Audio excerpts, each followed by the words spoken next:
These things that they're all walking toward me, like Toy Story. Well, instead of Toy Story, this is Alfred's story. Yeah. And what part of Alfred's story appealed to you when you guys decided to springboard from Gotham into this? The first question, creating a character, the first question is asked. The Batman stories are very specific because everyone knows what the outcome is. So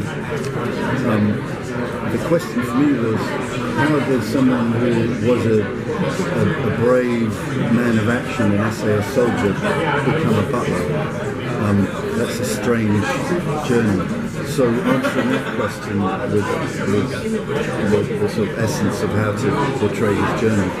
And then it was really like taking all those brilliant Alfreds that have been portrayed in the past and creating a convincing version of that as a young man. And Jack Bannon,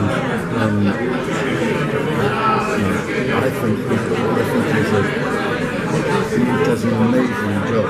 He's both cool and vulnerable. He's not macho, but you can see he can take care of himself. You can see the intelligence and you can see the heart.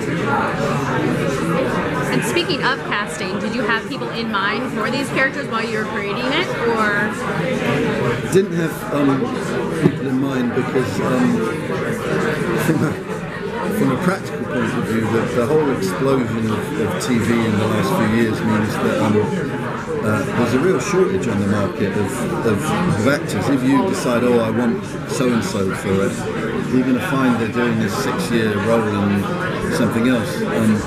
So you didn't want to, especially with these iconic characters, it's much more about people coming into the room and just doing it right. With Jack, for instance, we had a little test piece of dialogue, and basically, there was a lot of name actors who went up for it, but basically 90% of them did the scene with Menace. They did it in God love him, but they did it all as a sort of Jason Statham, and Jack was the only one who sort of sat back and did it with charm and understated threat, which is exactly what we want. Because with TV, you can't get people to pretend to be something they're not. You need someone who's going to be that person just naturally, and that's what Jack brought to it. Same thing with Ben playing Thomas.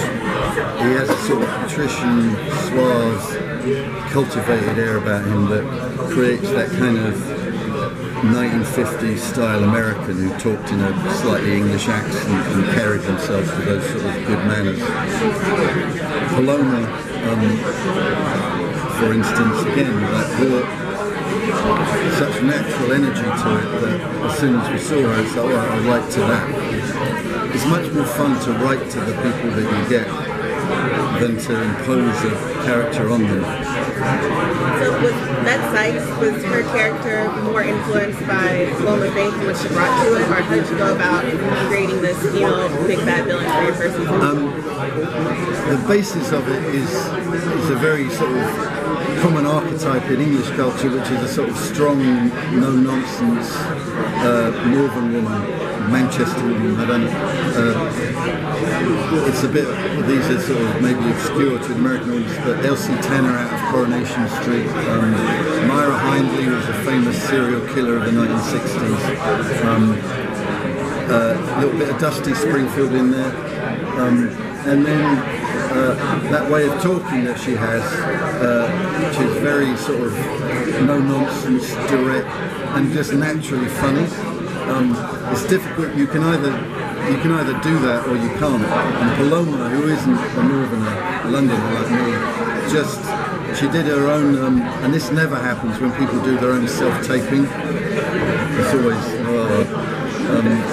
and she just did it brilliantly. And all the executives didn't know that she was a famous pop star, but all said, she's the one.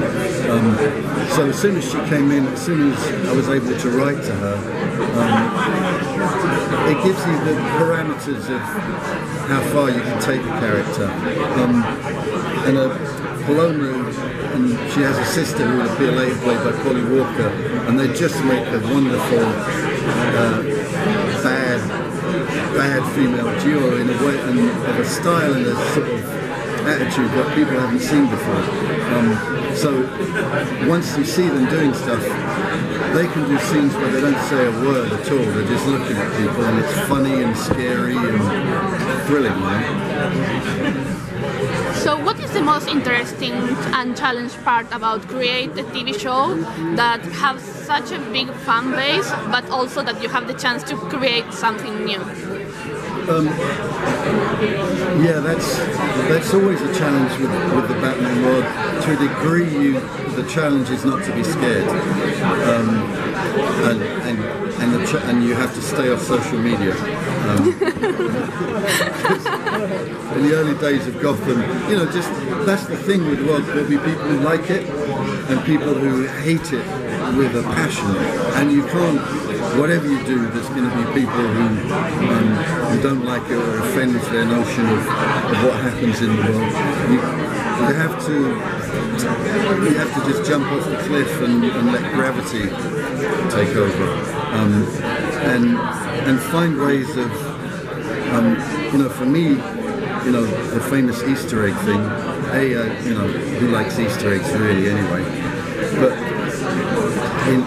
real Easter eggs, not TV Easter eggs. The more subtle the Easter eggs are, the better. Because Easter eggs should not be comprehensible to people who don't give a shit about the world. So the Easter eggs that we will have in the show are going to be ones that only people who really are deep into that world will understand, as opposed to the more obvious winks to the. I don't think we should wink at these things. You have to take the world seriously. At the same time, be playful inside it. I got a question. Running out of questions. Excellent. No, I've got one. No, it's your first. Yeah. Even though it's a good trend to start building a world of characters around the main characters, and sometimes it works, sometimes it doesn't. Where Pennyworth is concerned, I guess the balance is to try not to lean too heavily on what's going to happen with the Wayne family and the Cape Crusader, and fully build on Pennyworth. Yeah. But do you struggle to make it so that even somebody who doesn't care about Batman can care about Pennyworth? Or definitely. I mean, that's one of the advantages of taking the show so far back. That people know the Joker is not going to appear, and it's a long game. So we're slowly moving towards the iconic versions of the characters that we know and love. And it also means, well, for instance, as soon as you bring Alfred's mum and dad into it, that immediately suggests storylines and emotional interest that you just can't do with him as this sort of elderly, alone guy. So it was very important to us to do a show that would appeal beyond the Batman audience, not just for sort of demographic reasons, but because I believe that the DC universe is kind of infinitely expandable. That's the beauty of myth. So the more you can expand it, in this case into a kind of real world, the better. And the DC fans, Batman fans are growing up. We're like, new kids on the block. Eventually, they turn into old geezers on the block, and they have to have some kind of different shtick, Speaking of different shit, you gotta go. Thank you. Knows how to make a transition. Thank you.